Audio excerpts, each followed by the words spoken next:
Hey guys, welcome to Pittsburgh. This is Anthony. And Lady Fella. Where are we going today? Well, we are going to tour mine, which is, we have seen this big yellow thing. I'm from the city is new. I'm from the city is new.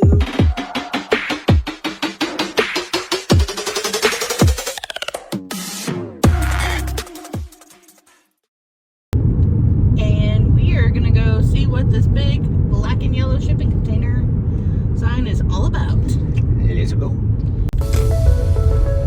Yeah, so this is the large yellow thing that we keep seeing on the side of the street. It's black and yellow, so of course I'm going to stop.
You want to go to the Privy? Cider Privy.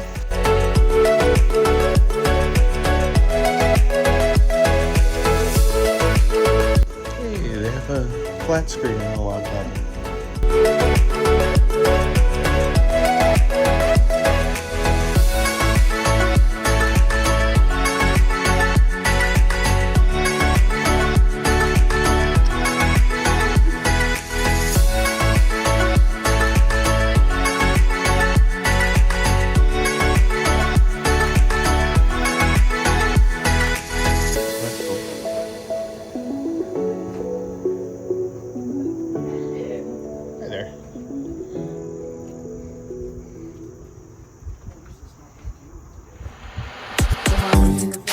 No, this is pretty cool though. Pun intended, I guess. Yep.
To Michael over at Huddle Card, he would love that.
around, check out our museum.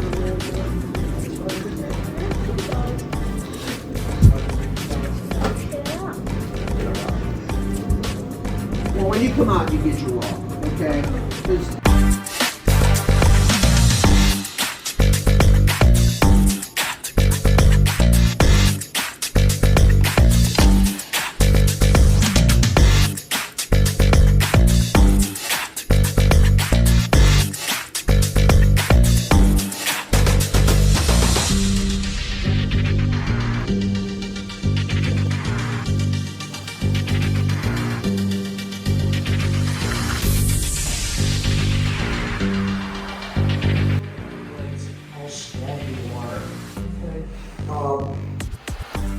vast amounts of trees.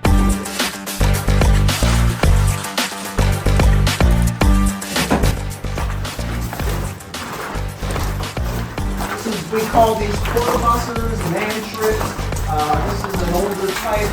This is what we use to take you into the mine. It's not the most comfortable ride, but it gets us to and fro.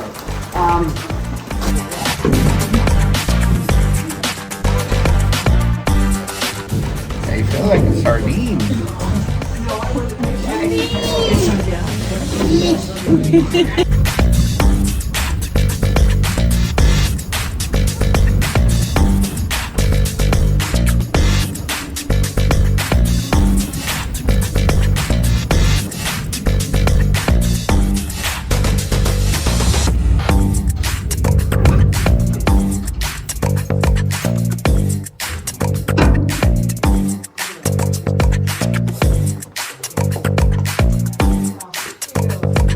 In a half a mile, and we're roughly 200 feet underground here. Where you came into in here, this is your place to work. And away you go with the rest of the guys. You never see them again. Those two would never see the boss again for the rest of the shift. And their shifts were upwards of 10 to 12 hours. Every day of the week except Sunday and Christmas and Easter.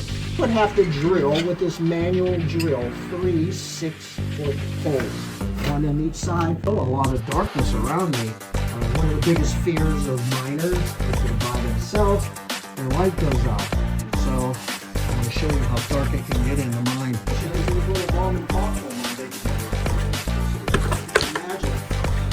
Imagine.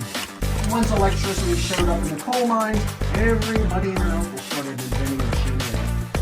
And it wasn't to make the miners' lives easier, it was because we needed more coal production. Pennsylvania, there's 60 some odd counties in Pennsylvania, and out of all those counties, only 30. Now the bits on the end of this machine, the blacksmith, which mines were starting to do it a little different. This machine, you see on the back, it has pulleys. There's a metal cable that has a reel. You can make it wind up or let it out with your direction. 1, 2, 3. 1, 2.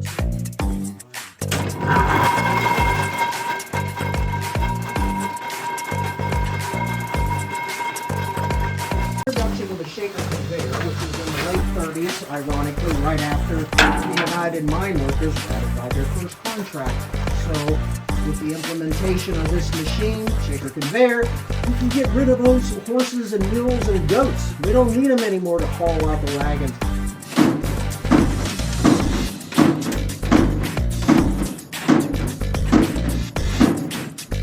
Of course, are bigger and more up to date as far as safety features, but all in all, they look pretty much the same. This machine moves like a bulldozer. It's like a big shovel. I can tram it forward, backwards, left, right, whatever I want to do with it.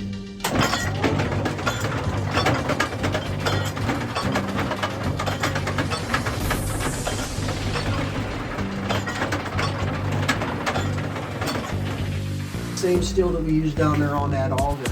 This machine drill up, and it'll drill, big drill deep enough to accommodate the roof bolt that you're putting in. Okay, these are roof bolts. Now, roof bolts come in different sizes. This is a conventional roof bolt. It's a 3-foot roof bolt. When I roof bolted, I remember putting in 12-foot roof bolt.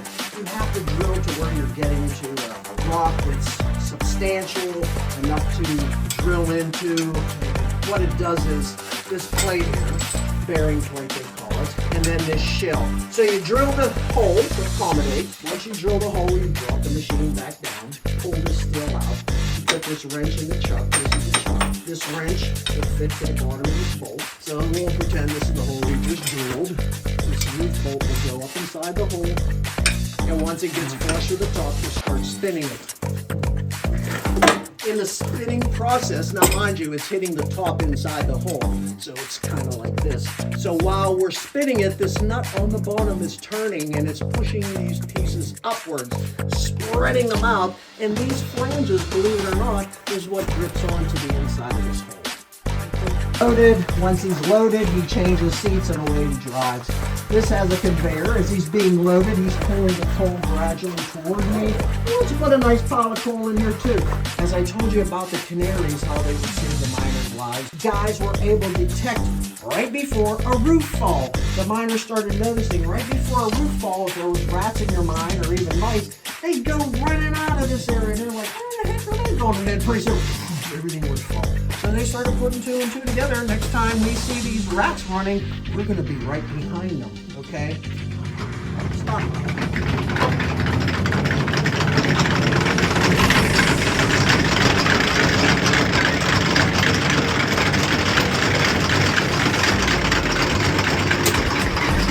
And once you find it, you don't let go. And how you know you're going in the right direction, look, my hand slides easily under this cone. They're located every 25 feet, telling me I'm going in the right direction. If I'm coming from the wrong direction, look, it stops my hand, telling me I need to turn around and go the other way. Today we have rescue chambers. This is referred to as a cross-cut where you're standing. We mine in squares. Okay, these are entries, rooms, cross-cuts. In the mine, they'll keep a rescue chamber a couple hundred feet from the face. Oh no, I'm sorry. Probably more like 1,000 feet from the face. Back in the 50s, they still had batteries. They would use motors like this to pull equipment around with, supplies for the sections. Ah.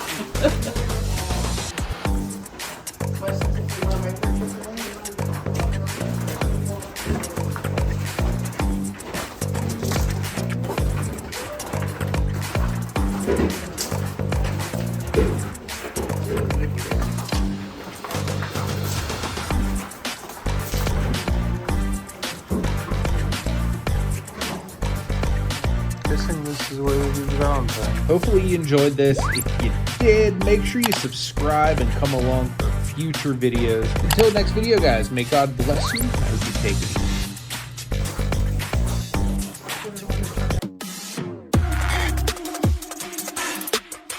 I'm from the city. I'm from the city. The city is. I'm from the city. The city is.